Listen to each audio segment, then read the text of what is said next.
हम लोग शुरू करेंगे ब्रिटिश सत्ता का विस्तार। ब्रिटिश सत्ता का विस्तार बंगाल, मैसूर, पंजाब आदि के संदर्भ में। प्रश्न शुरू करने से पहले आप लोग एक बार नीचे डिस्क्रिप्शन चेक कर लेंगे, वहाँ आपको टेलीग्राम चैनल और सारे प्लेलिस्ट का लिंक दिया हुआ है। वीडियो के ऊपर एक आइकन दिखेगा, उसे जब आप प्रेस करेंगे तो वहाँ भी कुछ प्लेलिस्ट आपको दिख जाएगा।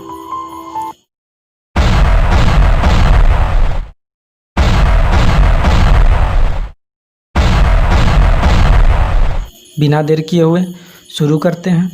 पहला प्रश्न, सूची 1 को सूची 2 से सुमेलित करें। सूची 1 जो है युद्ध है और उससे संबंधित जो है उसका शासनकाल है। प्लासी का युद्ध किसके समय में हुआ था? तो प्लासी का युद्ध जो है ये रॉबर्ट क्लाइवा के समय में हुआ था। बक्सर का युद्ध वेंसीटार्ट के समय हुआ था। बंगाल का युद्ध हुआ था कार्टियर के समय में हुआ था। तो इस तरह से इसका सही जवाब हो जाएगा ऑप्शन ए। अगला सवाल, प्लासी की लड़ाई जो 1757 में हुई थी में अंग्रेज सेना का नेतृत्व किसने किया? तो अंग्रेज सेना का नेतृत्व किसने किया था? तो प्लासी के युद्ध में अंग्रेज सेना का नेतृत्व रॉबर्ट क्लाइवा ने किया था। और प्लासी का युद्ध कब हुआ था? तो 1757 में हुआ था। बक्सर के युद्ध जो कि 1764 में हुआ था में अंग्रेजी सेना का नेतृत्व करने वाला था। तो बक्सर के युद्ध में अंग्रेजी सेना का नेतृत्व करने वाला था हेक्टर मुनरो। कौन था? तो हेक्टर मुनरो था। बक्सर के युद्ध कब हुआ था? 1764 में। उसका नेतृत्व किसने किया था? तो हेक्टर मुनरो ने किया था। अगला सवाल, बंगाल का द्वैध शासन कब से कब तक चला? बंगाल का द्वैध शासन जो है 1765 से लेके 1772 ईस्वी तक चला था। तो इसका सही जवाब हो जाएगा ऑप्शन सी। वर्ष 1798 में लाई वेल्सली मतलब लॉर्ड वेल्सली होना चाहिए, लॉर्ड वेल्सली द्वारा प्रस्तावित सहायक संधि को स्वीकार करने वाला सबसे पहला भारतीय शासक था। तो वो था हैदराबाद का निजाम, जो सबसे पहले इसको मतलब ये किया था, स्वीकार किया था। भारत का प्रथम गवर्नर जनरल व वायसराय था। भारत का प्रथम गवर्नर जनरल व वायसराय था तो लॉर्ड कैनिंग था। तीसरे आंग्ल मैसूर युद्ध को रोकने के लिए टीपू सुल्तान ने अंग्रेज के साथ कौन सी संधि की? तो टीपू सुल्तान ने तीसरे मैसूर युद्ध आंग्ल मैसूर युद्ध को रोकने के लिए कौन सा संधि किया था? तो श्रीरंगपट्टनम की संधि किया था। राजक्षय हड़प नीति जब्ती सिद्धांत डॉक्ट्रिन ऑफ लैप्स किसके द्वारा लागू की गई थी? तो ये लागू किया गया था लॉर्ड डलहौजी के द्वारा।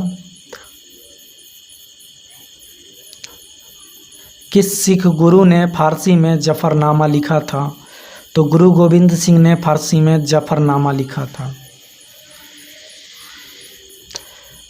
भारत में डाक व्यवस्था शुरू करने वाला ब्रिटिश गवर्नर जनरल था। तो भारत में डाक व्यवस्था शुरू करने वाला ब्रिटिश गवर्नर जनरल था लॉर्ड डलहौजी। किस सिख गुरु ने नानक की जीवनी लिखी? किस सिख गुरु ने नानक की जीवनी लिखी? तो गुरु अर्जुन देव ने लिखा था नानक की जीवनी। सिखों के सैन्य संप्रदाय खालसा पंथ का प्रवर्तन किसने किया? खालसा पंथ का प्रवर्तन किया गोविंद सिंह ने। 1757 में सिराजुद्दौला किसके द्वारा पराजित किया गया? तो 1757 में सिराजुद्दौला किसके द्वारा पराजित हुआ था? तो क्लाइवा के द्वारा पराजित हुआ था। निम्नलिखित में से किसने लॉर्ड वेल्सली के सहायक संधि पर हस्ताक्षर किए? तो किस ने किया था?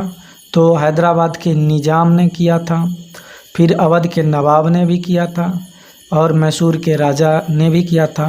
बंगाल के नवाब ने नहीं किया था। तो इस तरह इसका ऑप्शन हो जाएगा 1, 2, 3 सही है। ऑप्शन डी 1, 2, 3 सही है।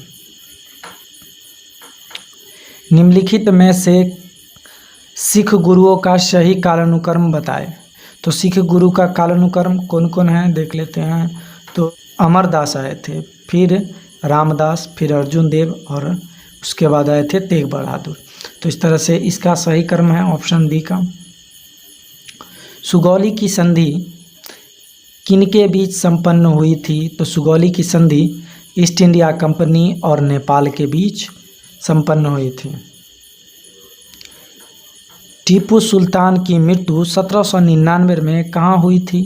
तो टीपू सुल्तान की मृत्यु श्रीरंगपट्टनम में हुई थी। हड़प्पा नीति डॉक्ट्रिन ऑफ लैप्स के अंतर्गत कौन से भारतीय राज्य कब्जे गए थे? कौन से राज्य को कब्जे गए थे, मतलब कब्जा किए गए थे? तो किया गया था झांसी, नागपुर व सतारा को।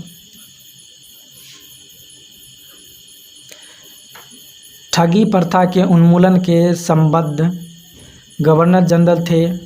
तो कौन सा गवर्नर जनरल थे? तो बेंटिक थे, लॉर्ड विलियम बेंटिक। बोडियार डैश के शासक थे? तो बोडियार जो है मैसूर रियासत के शासक थे। टीपू सुल्तान की राजधानी थी? टीपू सुल्तान की राजधानी थी श्रीरंगपट्टनम। क्लाइव को बंगाल का गवर्नर बनाया गया, कब बनाया गया था? तो 1758 ईस्वी में बनाया गया था। स्वतंत्र भारत का प्रथम गवर्नर जनरल था? स्वतंत्र भारत का प्रथम गवर्नर जनरल था लॉर्ड माउंटबेटन। द्वैध शासन नीति को किसने समाप्त किया था? द्वैध शासन नीति को वारेन हेस्टिंग्स ने समाप्त किया था। अंग्रेजों का सर्वाधिक विरोध किसने किया था? तो अंग्रेजों का सर्वाधिक विरोध जो है मराठों ने किया था। प्लासी का युद्ध 1757 ईस्वी अत्यधिक ऐतिहासिक महत्व का था, क्यों इसका महत्व था? इसने बंगाल में ब्रिटिश वर्चस्व के लिए मार्ग प्रशस्त किया और उसके बाद संपूर्ण भारत पर ब्रिटिश नियंत्रण के लिए रास्ता खुल गया।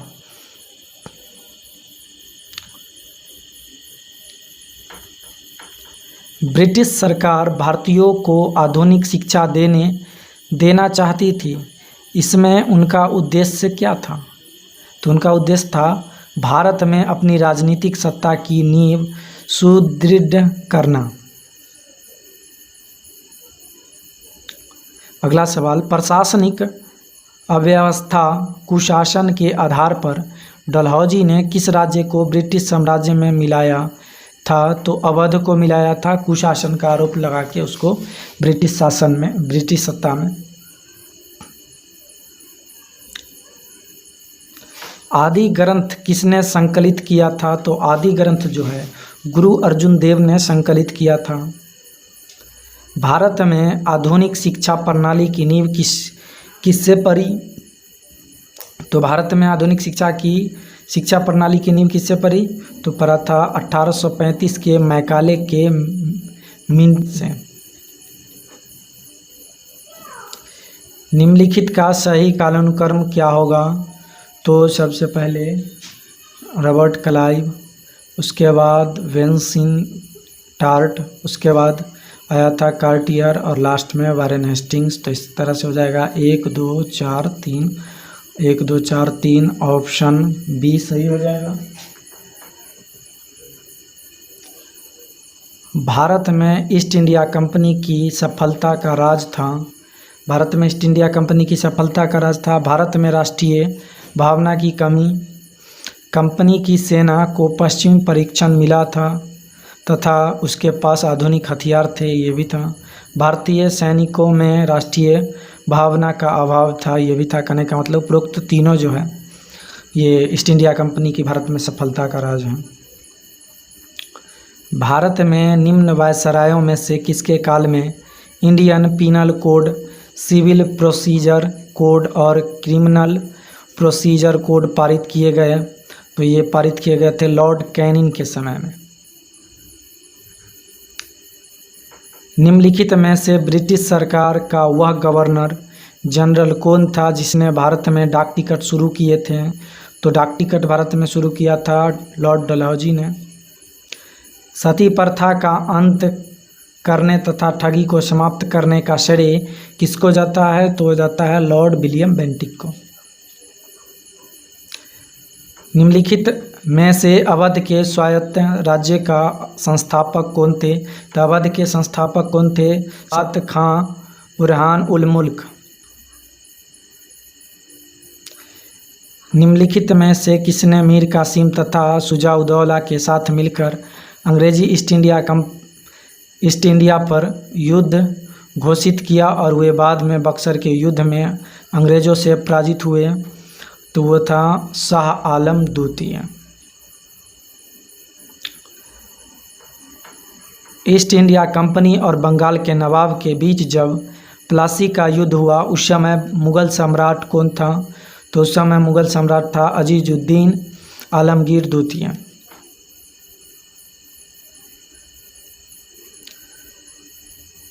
ईस्ट इंडिया कंपनी के नेतृत्व में रॉबर्ट क्लाइवा का उत्तराधिकारी निम्नलिखित में से कौन था? तो रॉबर्ट क्लाइवा का उत्तराधिकारी हेस्टिंग्स था। नवाब सिराजुद्दौला एवं ईस्ट इंडिया कंपनी के बीच संघर्ष का प्रमुख कारण था अंग्रेज ने व्यापार छूटों का दुरुपयोग किया था। प्लासी के युद्ध में केवल कुछ सरदारों ने सिराजुद्दौला का साथ दिया। वे सरदार निम्न में से कौन थे? तो वो सरदार थे मोहनलाल थे और मीर मदान थे। 1 और 4 ने शुजा-उद-दौला का साथ दिया था, तो 1 और 4 ऑप्शन सी हो जाएगा। काल कोठरी ब्लैक होल की घटना जिसमें 146 में से 123 लोग एक छोटी कोठरी में बंद कर दिए जाने के कारण मर गए थे, कहाँ घटी थी? तो ये घटना कलकत्ता में घटी थी। प्लासी के युद्ध के बाद भारत के लिए शाश्वत दुख की काली रात का आरंभ हुआ। यह किस बंगला कवि का कथन है? तो यह है नवीन चंद्र सेन ने कहा था कि शाश्वत दुख की काली रात की आरंभ हुआ था प्लासी के युद्ध के बाद। किस इतिहासकार ने 1765 ईस्वी से 1772 ईस्वी तक कंपनी के राज्यों को द्वैध शासन के काल को डाकुओं का राज्य की संज्ञा दी है? तो डाकुओं का राज्य की संज्ञा दिया था K.M. पनिक्कर ने। सुरक्षा प्रकोष्ठ नीति रिंग फेंस पॉलिसी संबंधित है, वारेन हेस्टिंग्स से संबंधित है। इलाहाबाद की संधि 1765 के बाद रॉबर्ट क्लाइव ने मुर्शिदाबाद का उपदीवान किसे बनाया था? तो उपदीवान बनाया था मोहम्मद रजा खान को। निम्नलिखित में से किस भारतीय को रॉबर्ट क्लाइवा ने बिहार का नायाब दीवान नियुक्त किया था? नायाब दीवान किसे नियुक्त किया था रॉबर्ट क्लाइवा ने बिहार का? तो किया था राजा सीताब राय को। रंजीत सिंह ने सुप्रसिद्ध कोहिनूर हीरा प्राप्त किया था। कोहिनूर हीरा प्राप्त किया था किससे? शाह शुजा से। ब्रिटिश जनरल जिसने हैदर अली को पोर्टानोवा के युद्ध में हराया था वो कौन था? तो वो था सर आयर कूट था। महाराजा रंजीत सिंह के उत्तराधिकारी थे, कौन थे उत्तराधिकारी? तो खड़क सिंह थे। निम्नलिखित में से कौन सुमेलित नहीं है? लॉर्ड कॉर्नवालिस अस्थायी बंदोबस्त सुमेलित है। लॉर्ड वेल्जली सहायक संधि सुमेलित है।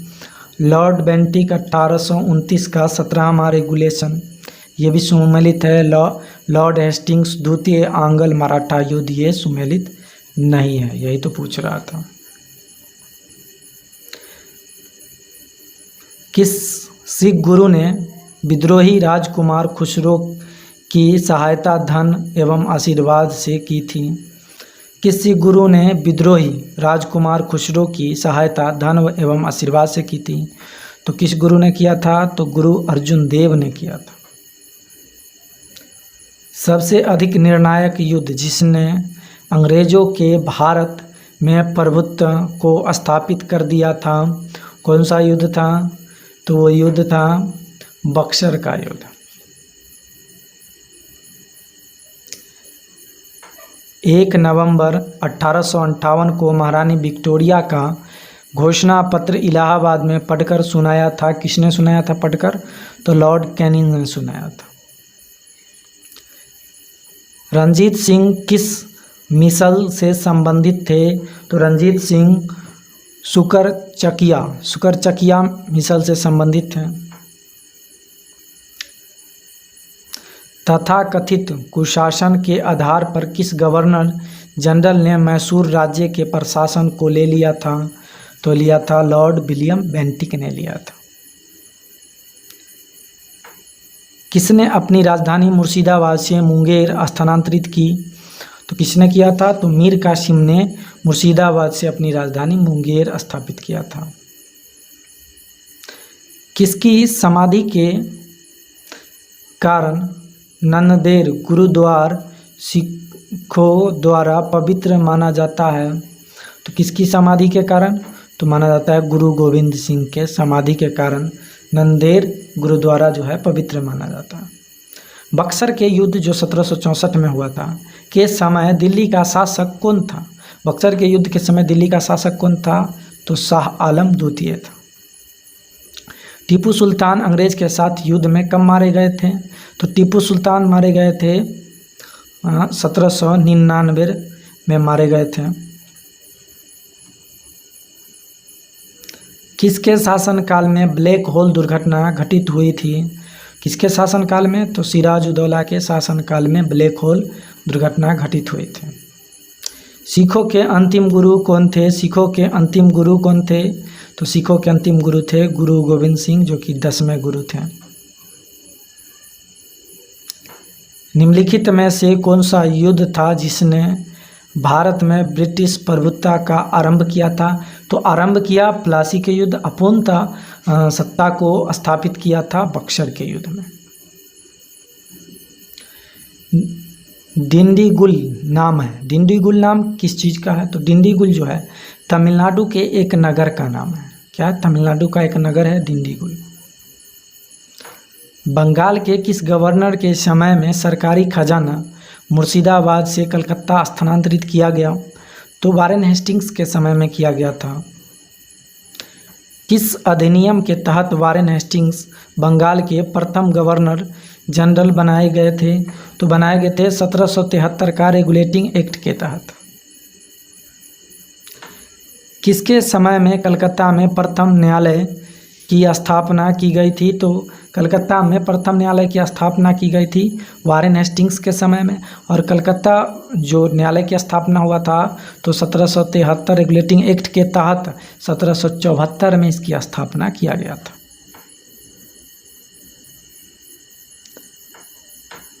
बंगाल के किस गवर्नर जनरल के काल में पिट्स इंडिया एक्ट 1784 पारित किया गया? तो पिट्स इंडिया एक्ट जो है वारेन हेस्टिंग्स के समय में जारी किया गया था। निम्नलिखित में से कौन युग्म सही सुमेलित है? युग्म सही सुमेलित है तो है 1767-69 प्रथम आंग्ल मराठा युद्ध नहीं। 1790-92 में तृतीय मैसूर युद्ध हुआ था, तो हाँ ये सही है। 1824-26 में प्रथम आंग्ल बर्मा युद्ध हुआ था, सही है। और 1845-46 में द्वितीय आंग्ल सिख युद्ध हुआ था, ये भी गलत है। तो 2 और 3 सही है। तो इस तरह से ऑप्शन डी हो जाएगा, 2 और 3 सही है। सिखों से संबंधित निम्नलिखित कथनों पर विचार कीजिए। सिखों से संबंधित निम्नलिखित कथनों पर विचार कीजिए। बंदा बहादुर को गुरु तेग बहादुर ने सिखों का सैन्य प्रमुख नियुक्त किया था, नहीं नियुक्त किया। गुरु अर्जुन देव सिखों के गुरु रामदास के पश्चात बने, सही है। गुरु अंगद इसे अंगदेव ने सिखों की उनकी अपनी लिपि गुरुमुखी दी, सही है। तो इस तरह से 2 और 3 सही है। तो ऑप्शन बी 2 और 3 सही है। भारत में ब्रिटिश शासन के दौरान निम्नलिखित राजसी राज्यों पर विचार कीजिए। राजसी राज्यों पर विचार कीजिए। पहले कौन सा राज्य मतलब राजसी बना था? तो पहले सतारा बना, फिर संबलपुर बना, फिर झांसी बना। तो इस तरह से 3, 2, 1 हो जाएगा। इसका सही जवाब ऑप्शन सी हो जाएगा। निम्नलिखित भारतीय शासकों में से कौन था जिसने विदेशों में आधुनिक पद्धति से दूतावास स्थापित किए थे? तो किया था टीपू सुल्तान। किसने किया था? टीपू सुल्तान। ब्रिटिश भारतीय राज्य क्षेत्र का अंतिम प्रमुख विस्तार हुआ। ब्रिटिश भारतीय राज्य क्षेत्र का अंतिम प्रमुख विस्तार हुआ था डलहौजी के समय में हुआ था। सूची 1 को सूची 2 से सम्मिलित करना युद्ध है और दूसरी तरफ है ईस्वी। तो 1775 में कौन सा घटना घटा था? तो 1775 में प्रथम आंग्ल मराठा युद्ध हुआ था। उसके बाद 1780 में क्या घटा? तो द्वितीय आंग्ल मैसूर युद्ध हुआ था। उसके बाद 1824 में क्या हुआ था? तो प्रथम आंग्ल बर्मा युद्ध हुआ था। और उसके बाद 1838 में हुआ था प्रथम आंग्ल अफगान युद्ध। तो इस तरह से इसका सही जवाब हो जाएगा 1 का 3, बी का 4, सी का 1, डी का 2, ऑप्शन सी। ठगों के दमन निम्नलिखित में से कौन संबद्ध था? ठगों के दमन से किसका संबंध है? तो कर्नल सलीमैन का संबंध है। सूची 1 को सूची 2 से सुमेलित कीजिए। बहादुर शाह। बहादुर शाह को क्या कहा जाता है? शाह बेखबर के नाम से जाना जाता है। फर्रुखसियार मुगल वंश का घृणित कायर था। मोहम्मद शाह जिसको रंगीला बादशाह कहा जाता है। बहादुर शाह को जफर भी कहा जाता है। बहादुर शाह द्वितीय को बहादुर शाह द्वितीय या बहादुर शाह जफर भी कहते हैं। तो इस तरह से इसका सही जवाब हो जाएगा ऑप्शन ए। 1707 ईस्वी में औरंगजेब की मृत्यु के बाद मोहम्मद मुअज्जम किस नाम से मुगल राज सिंहासन पर बैठा? तो मुअज्जम का नाम क्या था? बहादुर शाह प्रथम के नाम से जो है राज सिंहासन पर बैठा था। बहादुर शाह प्रथम की मृत्यु के बाद जहांदार शाह मुगल सिंहासन पर आसीन हुआ। वह किसकी सहायता से सम्राट बना था? तो जहांदार शाह किसकी सहायता से बना था? तो जुल्फिकार खां के सहायता से यह सिंहासन प्राप्त किया था। फर्रुखसियार किसके सहयोग से मुगल बादशाह बना? फर्रुखसियार जो है सैयद बंधु के मदद से मुगल बादशाह बना था। नृत्य निर्माता जिसको कहते हैं किंग मेकर के रूप में किन्हें जाना जाता है? किंग मेकर के रूप में सैयद बंधु को जाना जाता है। सैयद बंधुओं ने मराठों के सहयोग से किस मुगल सम्राट को सत्ताच्युत कर हत्या कर दी? तो किसका किया था? तो फर्रुखसियार का किया था। फर्रुखसियार को मुगल सम्राट भी बना दिया था, राज्य भी दिला दिया था, लेकिन इसको धोखा देने के कारण पता चला करा दिया था। सैयद बंधु ने किस किस को बादशाह बनाने का काम किया? तो सैयद बंधु ने किस किस को बादशाह बनाया? फर्रुखसियार को बनाया, रफ़ी उद दरजात को बनाया, रफ़ी उल दौला को बनाया और मोहम्मद शाह को बनाया। तो इस तरह से सभी को बनाया। 1, 2, 3, 4 ऑप्शन सी हो जाएगा इसका सही जवाब। सैयद बंधुओं का पतन किसके समय में हुआ? तो सैयद बंधुओं का समय मतलब पतन मोहम्मद शाह के समय हुआ था। किस मुगल बादशाह का मूल नाम रोशन अख्तर था? तो मोहम्मद शाह रंगीला का जो है मूल नाम रोशन अख्तर था। अवध, हैदराबाद, भरतपुर, रुहेलखंड एवं फर्रुखाबाद किस मुगल शासक के समय में स्वतंत्र हुए? तो मोहम्मद शाह रंगीला के समय में स्वतंत्र हुए थे। भारत पर आक्रमण करने वाले किस ईरानी शासक को ईरान का नेपोलियन कहा जाता है? तो ईरान का नेपोलियन नादिर शाह को कहा जाता है। अहमद शाह अब्दाली के प्रथम आक्रमण के समय मुगल सम्राट कौन था? तो मोहम्मद शाह रंगीला था। अहमद शाह अब्दाली ने भारत पर कुल 7 बार आक्रमण किए, जिनमें सर्वाधिक 3 बार आक्रमण किस मुगल शासक के समय में हुआ? तो हुआ था शाह आलम द्वितीय के समय में 3 बार मोहम्मद शाह अब्दाली ने भारत पर आक्रमण किया था। किस मुगल शासक का वास्तविक नाम अली गौहर था? तो शाह आलम द्वितीय का मूल नाम अली गौहर था। कौन सा मुग़ल बादशाह विषम परिस्थितियों के कारण, विशेषतः मीर बख्शी नजीबुद्दौला के भय के कारण 12 वर्ष दिल्ली से दूर निर्वासित के रूप में जीवन बिताया और फिर मराठों की सहायता से दिल्ली की राजगद्दी पर पुनः स्थापित हुआ था? तो वो हुआ था शाह आलम द्वितीय।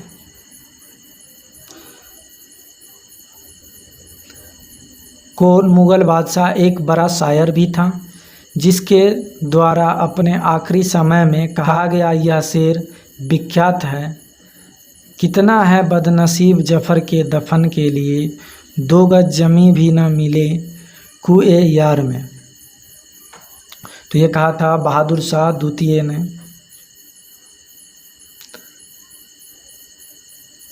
अंग्रेज़ों का पेंशनर बनने वाला प्रथम मुग़ल बादशाह था। अंग्रेज़ों का पेंशनर बनने वाला प्रथम मुग़ल बादशाह था बहादुर शाह आलम द्वितीय। सूची 1 को सूची 2 से सुमेलित करना है। बंगाल 1713 किसका शासन था? तो ये शासन था मुर्शिद कुली जाफ़र खां का। फर्रुखाबाद 1714 वहाँ पर किसका शासन था? मोहम्मद खां वंगस का। कर्नाटक 1720 सआदत उल्ला खां का शासन था कर्नाटक 1720 में। अवध 1722 में मीर मोहम्मद अमीन का शासनकाल था।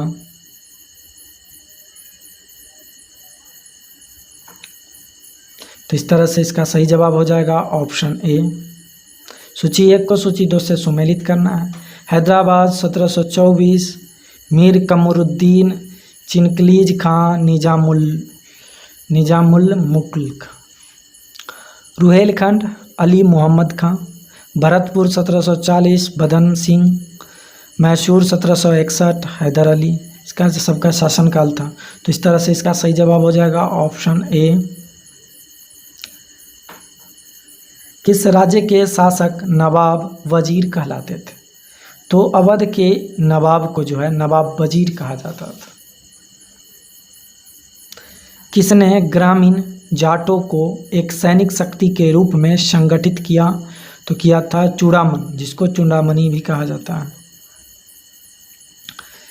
निम्नलिखित में से किसे जाटों का अफलातून प्लाटो ऑफ जाट्स एवं जाटों का आदरणीय व विद्वान व्यक्ति कहा जाता है? तो सूरजमल को कहा जाता है।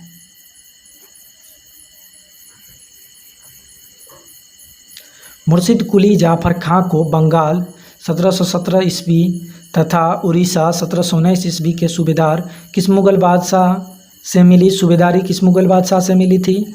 तो मिला था फर्मवासियर से। किसने मुर्शिदाबाद की स्थापना की तथा उसे ढाका के स्थान पर बंगाल की राजधानी बनाई? तो बनाया था मुर्शिद कुली जाफ़र खां ने। बंगाल के शासक मुर्शिद कुली जाफ़र खां एवं अंग्रेजी ईस्ट इंडिया कंपनी के बीच विवाद का सर्वप्रमुख कारण था। तो कारण था मतलब मुर्शिद कुली जाफ़र खां और अंग्रेज ईस्ट इंडिया कंपनी के बीच विवाद का कारण मुग़ल बादशाह फर्रुखसियार द्वारा 1717 में जारी फरमान की मुर्शिद अली जाफ़र खां एवं ब्रिटिश कंपनी द्वारा अलग अलग व्याख्या। इस वजह से इन दोनों के बीच विवाद हुआ था। किस मुग़ल बादशाह ने 1733 ईस्वी में बिहार की सूबेदारी बंगाल के नवाब शुजाउद्दीन को प्रदान की? तो किसने किया था? तो मोहम्मद शाह रंगीला ने किया था।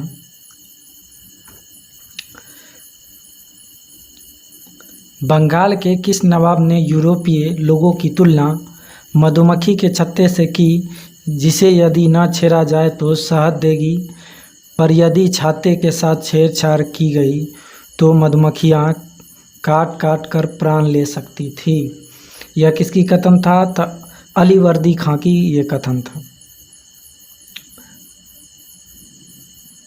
अंग्रेज़ों द्वारा कलकत्ता तथा फ्रांसीसियों द्वारा चंद्रनगर की किलेबंदी सुदृढ़ करने का विरोध करते बंगाल के किस नवाब ने कहा, तुम व्यापारी हो, तुम्हें किले का क्या करना है, मेरे संरक्षण में रहते हुए तुम्हें शत्रुओं का कोई भय नहीं है।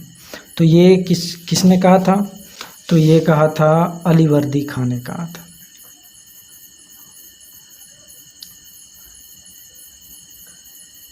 बंगाल का वह नवाब कौन था जो जानता था कि वह अंग्रेज़ों को बंगाल की भूमि से निकाल बाहर कर सकता है, किंतु ऐसी स्थिति में उसके ही शब्दों में समुद्र में आग लग जाएगी।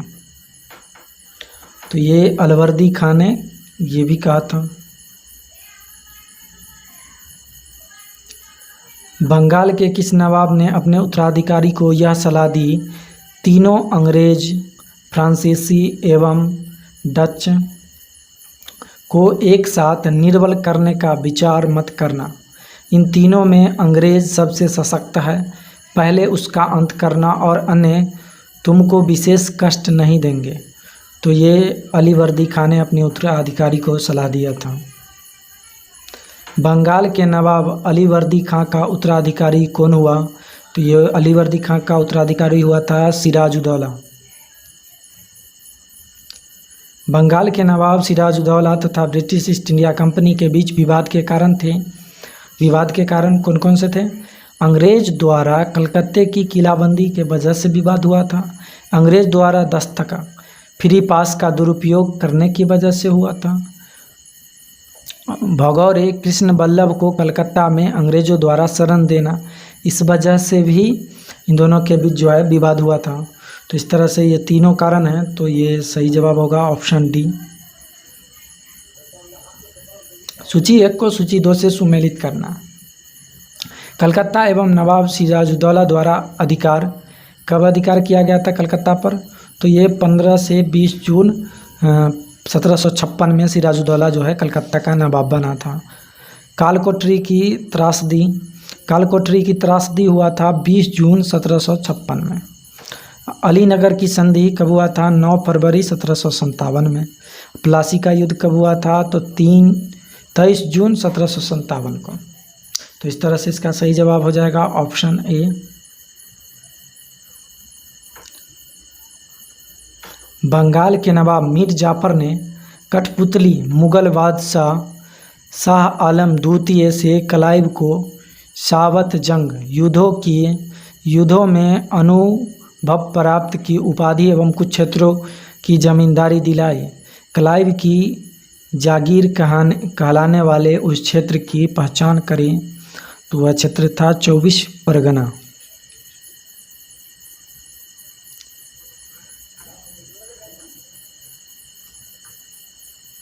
बंगाल के नवाब मीर कासिम ने मुर्शिदाबाद के स्थान पर मुंगेर को राजधानी बनाया, क्योंकि वह मुर्शिदाबाद के संयंत्रमय वातावरण तथा कलकत्ता से दूर रहना चाहता था, ताकि अंग्रेज का हस्तक्षेप न हो।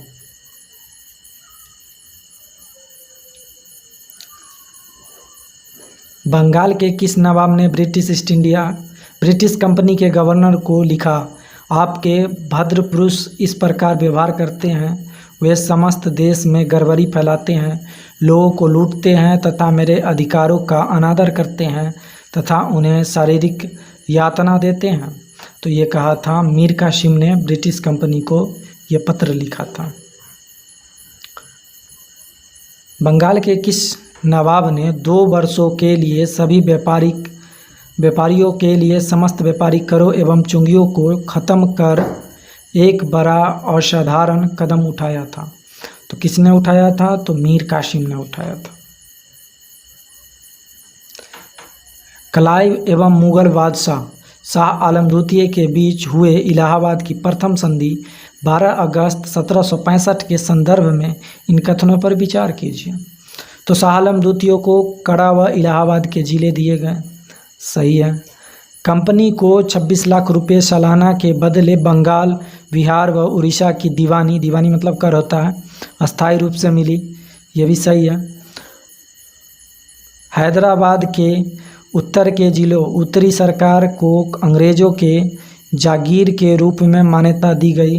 ये भी सही है। तो कहने का मतलब 1 2 3 तीनों सही है। तो कौन कथन ऑप्शन बी हो जाएगा इसका सही जवाब।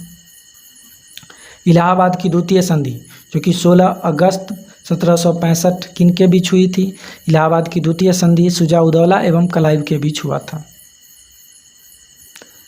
कर्नल क्लाइव का गधा या सियार की संज्ञा किसे दी गई थी? तो क्लाइव का गधा या सियार की संज्ञा किसे दी गई थी? तो मीर जाफर ने दिया था। कलकत्ता की सुप्रीम कोर्ट के एक न्यायाधीश ने बंगाल के किस नवाब को भूसे से भरे एक बैताल फैंटम के रूप में उल्लिखित किया? तो बंगाल के किस नवाब को किया था एक न्यायाधीश ने? तो किया था मुबारक-उद-दौला को कहा था भूसे से भरा एक बैताल। कर्नल मार्शल ने कहा कंपनी के अधिकारियों का अब एक ही उद्देश्य है, जितना लूट सको लूटो, और यह कि वह सोने की ऐसी थैली है जिसमें जब जी चाहे हाथ डाल लो। इसमें वह किसके लिए प्रयुक्त किया गया था? तो मीर जाफर के लिए प्रयुक्त किया गया था। किसने फ्रांसीसी विशेषज्ञों की मदद से डिंडीगुल में एक आधुनिक शस्त्रागार स्थापित किया? तो हैदर अली ने किया था डिंडीगुल में अपना शस्त्रागार स्थापित। किसने घोषणा कर रखी थी कि यह अंग्रेज़ों को पहले तो अकार्ट से निकाल बाहर करेगा और अंततः भारत से? तो ये कहा था हैदर अली ने। सूची 1 को सूची 2 से सुमेलित करना है। प्रथम आंग्ल मैसूर युद्ध जो 1767 से 69 तक चला था, इसमें कौन सी संधि हुई थी? तो ये हुआ था मद्रास की संधि। द्वितीय आंग्ल मैसूर युद्ध जो 1780 से 84 चला था, कौन सा संधि हुआ था? तो मंगलौर की संधि हुआ था। तृतीय आंग्ल मैसूर युद्ध जो 1790 से 92 चला था, कौन संधि हुई थी? श्रीरंगपट्टनम की संधि हुई थी। तो इस तरह से इसका सही जवाब हो जाएगा ऑप्शन ए। सूची 1 को सूची 2 से सुमेलित करना है। प्रथम आंग्ल मैसूर युद्ध के समय मतलब अंग्रेज का नेतृत्व कौन करा था? तो वो था जनरल स्मिथ। द्वितीय आंग्ल मैसूर युद्ध जनरल आयरकूट। तृतीय आंग्ल मैसूर युद्ध मेजर जनरल मेडोज। चतुर्थ आंग्ल मैसूर युद्ध जनरल अर्टुअर्ट। तो इस तरह से ऑप्शन ए हो जाएगा इसका सही जवाब। हैदर अली की मृत्यु 1782 किस युद्ध के दौरान हुआ था? तो यह हुआ था द्वितीय आंग्ल मैसूर युद्ध के दौरान। 1780 से चालू हुआ था, 82 तक ये चला। 82 से फिर 84 तक टीपू सुल्तान ने इस युद्ध को चलाया था। द्वितीय आंग्ल मैसूर युद्ध को बंद करने के लिए टीपू सुल्तान तथा अंग्रेजों के मध्य मंगलौर की संधि 1784 ईस्वी में हुई थी। इस संधि पर अंग्रेजों की ओर से हस्ताक्षर करने वाले मद्रास के गवर्नर का क्या नाम था? तो वो लॉर्ड मैकरीने।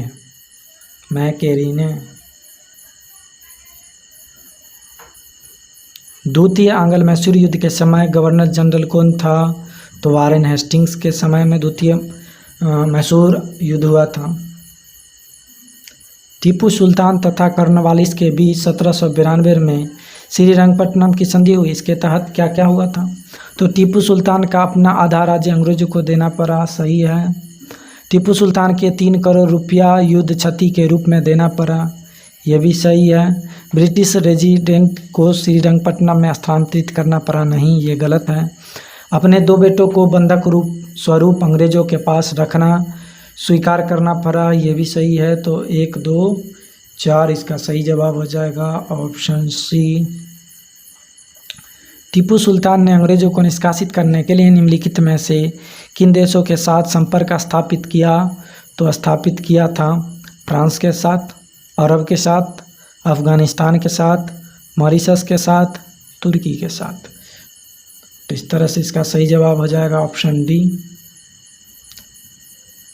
टीपू सुल्तान के संबंध में इन कथनों पर विचार कीजिए। टीपू सुल्तान, टीपू ने एक नया कैलेंडर या पंचांग लागू किया था। टीपू ने सिक्का ढलाई की एक नई प्रणाली की शुरुआत किया था।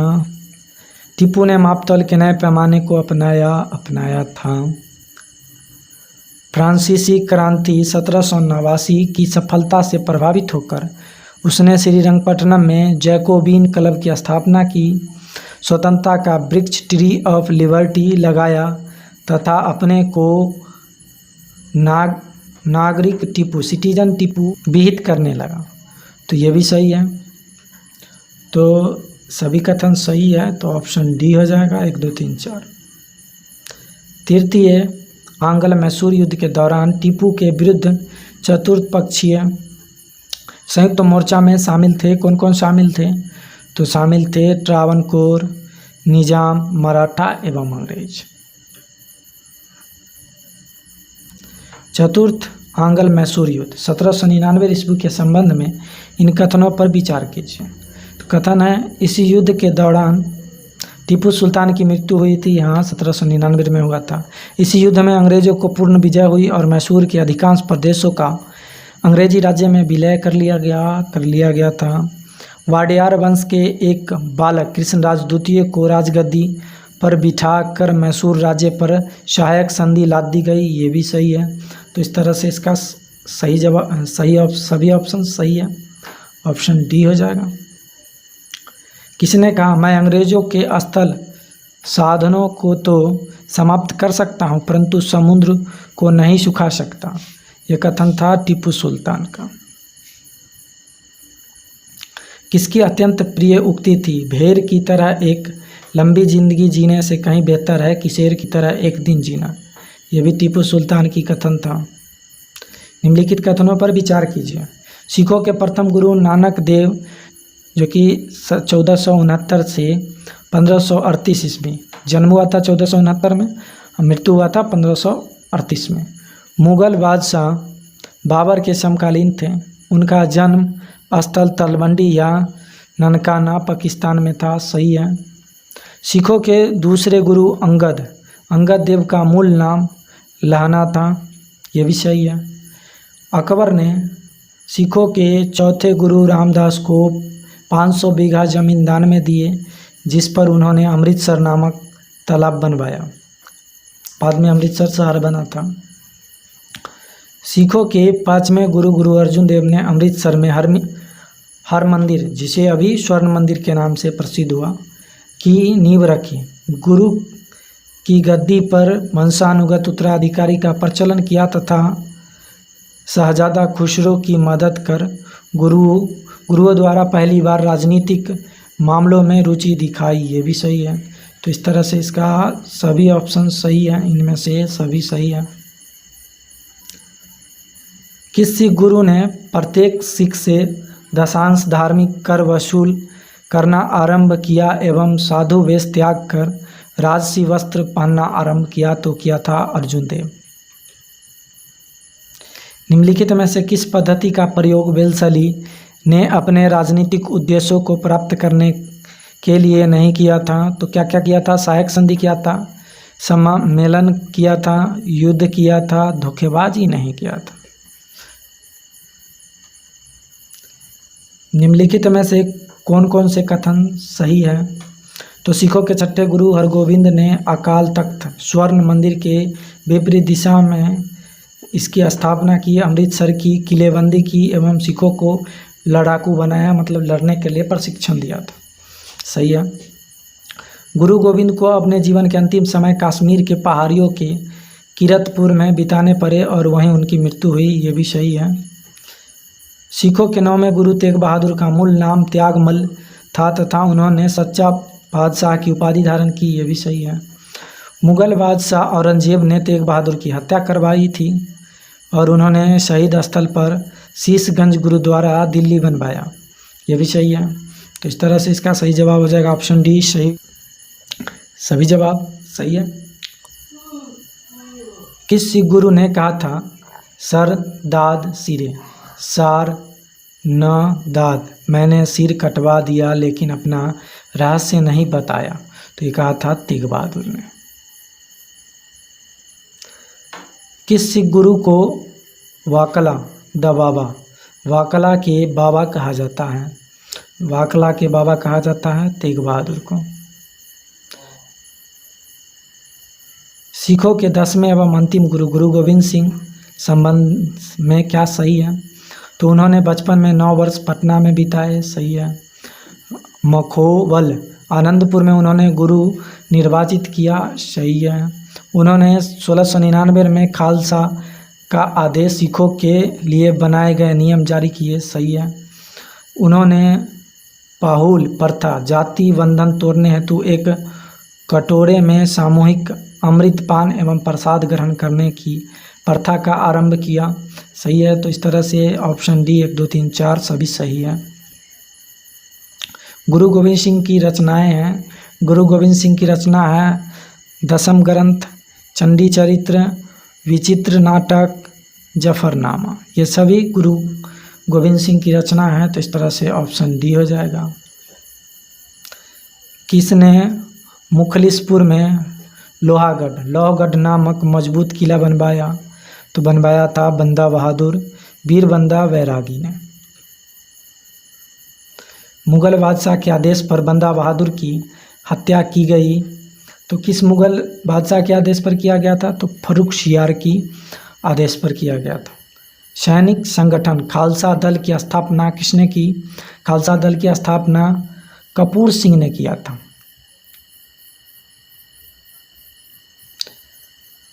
रंजीत सिंह 1792 से 1839 ने अपने शासनकाल में अनेक विजय युद्ध लड़े। उनके द्वारा विजित स्थानों के कालानुक्रम में सजाए। तो पहले लाहौर जीते, फिर अमृतसर, फिर कांगड़ा और लास्ट में कश्मीर जीता था। तो इस तरह से इसका सही जवाब हो जाएगा ऑप्शन ए। रंजीत सिंह ने किस स्थान पर अधिकार करने के बाद महाराजा की उपाधि धारण की? तो लाहौर पर अधिकार करने के बाद। रंजीत सिंह को किस विजय अभियान के फलस्वरूप जमजमा नामक तोप की प्राप्ति हुई? तो अमृतसर विजय अभियान के बाद जमजमा नामक तोप की प्राप्ति हुई थी। रंजीत सिंह ने किस मिसल से लाहौर पंजाब की राजनीतिक राजधानी एवं अमृतसर पंजाब की धार्मिक राजधानी छीने? तो भंगी से। सूची 1 को सूची 2 से सुमेलित करना है। अमृतसर की संधि 1809 में लॉर्ड मिंटो के समय हुआ था। रोपर की संधि 1831 में विलियम बेंटिक के समय हुआ था। त्रिपक्षीय संधि 1836 में लॉर्ड ऑकलैंड व शाहसूजा के समय में हुआ था। तो इस तरह से इसका सही जवाब हो जाएगा ऑप्शन ए।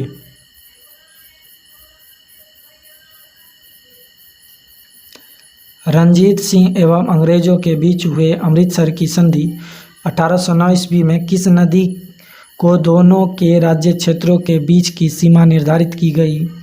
तो ये सतलज नदी जो है रंजीत सिंह और अंग्रेज के बीच की जो है सीमा बनाया गया था।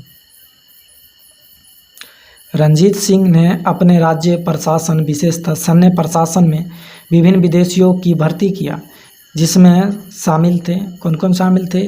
वंतुरा शामिल थे, आलॉर्ड शामिल थे, कोट एवं गार्डनर शामिल थे, एविटेबल भी शामिल थे। तो इस तरह से ये सभी चारों शामिल थे। तो हो जाएगा ऑप्शन सी 1 2 3 4 चारों शामिल थे। पंजाब के सिख राज्य के संस्थापक थे। पंजाब के सिख राज्य के संस्थापक थे रंजीत सिंह। प्रथम आंग्ल सिख युद्ध 1845-46 एवं द्वितीय आंग्ल सिख युद्ध 1848-49 के समय पंजाब राज्य का शासक था। तो उस समय शासक था खड़क सिंह, जो कि रंजीत सिंह का उत्तराधिकारी था। सूची 1 को सूची 2 से सुमेलित कीजिए। लाहौर की संधि 1846 ईस्वी में, भैरोवाल की संधि 1846 में, पंजाब का अंग्रेजी राज्य में विलय 1849 में। तो ऑप्शन बी हो जाएगा इसका सही जवाब। भारत के किस गवर्नर जनरल के समय में संधि का विलय 1843 अंग्रेजी राज्य में किया गया था? तो लॉर्ड एलनबरो के समय में किया गया था। सिंध विजय का श्रेय किसे दिया जाता है? तो सर चार्ल्स नेपियर को दिया जाता है। वेल्सली की सहायक संधि स्वीकार करने वाले राज्यों को कालानुक्रम अनुसार सजाइए। तो पहले हैदराबाद, फिर मैसूर, फिर तंजौर, फिर अवध और पूना के पेशवा लास्ट में। तो इस तरह से इसका सही जवाब हो जाएगा ऑप्शन ए। सहायक संधि के संबंध में किसने कहा? हमारी नीति और हमारे लक्ष्य ने भारतीय राज्यों को शून्य की स्थिति में पहुंचा दिया है। तो लॉर्ड वेल्सली ने कहा था। सहायक संधि के संदर्भ में किसने कहा था? स्थानीय राजाओं का अस्तित्व उसी दिन समाप्त हो गया जिस दिन वे कंपनी द्वारा सुरक्षित बने या कंपनी उनकी सहायक बनी। तो ये कहा था कार्ल मार्क्स ने। भारत में सहायक संधि का जन्मदाता आविष्कारक था कौन था? तो डुप्ले था। सहायक संधि को सुनिश्चित एवं व्यापक रूप किसने प्रदान किया? तो क्या था? लॉर्ड वेल्सली ने किया था। सूची 1 को सूची 2 से सम्मिलित करना है। पिंडारियों का दमन किसने किया? लॉर्ड हेस्टिंग्स ने किया। प्रथम आंग्ल बर्मा युद्ध जो था लॉर्ड एमसहर्ट के समय हुआ था। ठगों का दमन विलियम बेंटिक। मैकाले का शिक्षा नीति का प्रस्ताव विलियम बेंटिक के समय। तरह से ऑप्शन ए हो जाएगा इसका सही जवाब। सूची 1 को सूची 2 से सुमेलित करना है। समाचार पर प्रतिबंध समाप्त किसने किया? तो चार्ल्स मेटकॉफ ने किया। प्रथम आंग्ल युद्ध लॉर्ड ऑकलैंड के समय। प्रथम आंग्ल सिख युद्ध हुआ था लॉर्ड हार्डिंग के समय। हिंदू विधवा पुनर्विवाह जो है लॉर्ड डलहौजी के समय। तो इस तरह से इसका सही जवाब हो जाएगा ऑप्शन बी। गोद प्रथा पर प्रतिबंध लगाने वाला गवर्नर जनरल था लॉर्ड डलहौजी। इसी को कहते हैं लेप्स नीति। डलहौजी के जब्ती का सिद्धांत गोद प्रथा पर प्रतिबंध के शिकार होने वाले राज्य को कालानुक्रम अनुसार सजाइए। तो पहले सतारा, फिर संबलपुर और जैतपुर, और फिर वाघाट, और उसके बाद उदयपुर, उसके बाद झांसी और लास्ट में नागपुर। 1 2 3 4 5 इसका सही जवाब हो जाएगा ऑप्शन ए। सूची 1 को सूची 2 से सुमेलित करना है। सुगौली की संधि कब हुई थी? तो 1816 में हुआ था। उसके बाद प्रथम आंग्ल बर्मा युद्ध हुआ था 1824-26 में। द्वितीय आंग्ल बर्मा युद्ध 1852 में। तृतीय आंग्ल बर्मा युद्ध हुआ था 1885-86 में। तो इस तरह से इसका सही जवाब हो जाएगा ऑप्शन बी। निम्नलिखित कथनों पर विचार कीजिए। रॉबर्ट क्लाइव बंगाल के प्रथम गवर्नर जनरल थे। गलत है। लॉर्ड विलियम बेंटिक भारत के प्रथम गवर्नर जनरल थे। सही है। तो इस तरह से इसका सही जवाब हो जाएगा ऑप्शन बी। पंजाब के राजा रणजीत सिंह की राजधानी कहाँ थी? तो लाहौर थी इसकी राजधानी, और प्रशासनिक राजधानी, धार्मिक राजधानी अमृतसर थी। निम्नलिखित में से कौन सा एक दिल्ली में नादिर शाह के सैन्य अभियान की सफलता के लिए संभव कारण नहीं था? तो संभव कारण नहीं था कमज़ोर मुगल सम्राट, ये तो था ही। उत्तर पश्चिम सीमांत में मजबूत रक्षा का अभाव, ये भी था। दिल्ली की रक्षा के लिए विलंब से तैयारी, ये भी था। आक्रमण सेना द्वारा बेहतर सैन्य प्रौद्योगिकी का प्रयोग, ये नहीं था। तो कौन सा संभव कारण नहीं था? तो ये ऑप्शन डी हो जाएगा इसका सही जवाब। केरल के राजा मार्तंड वर्मा के बारे में निम्नलिखित में से कौन सा एक सत्य नहीं है?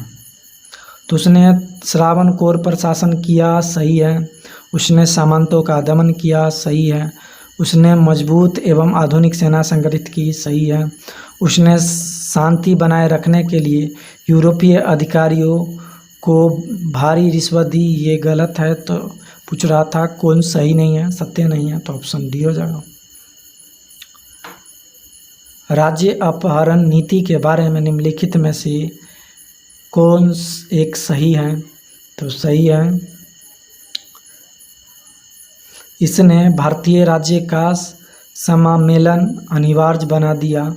यदि उत्तराधिकारी को गोद लिया जाना ब्रिटिश पदाधिकारी द्वारा अनुमोदित नहीं हुआ।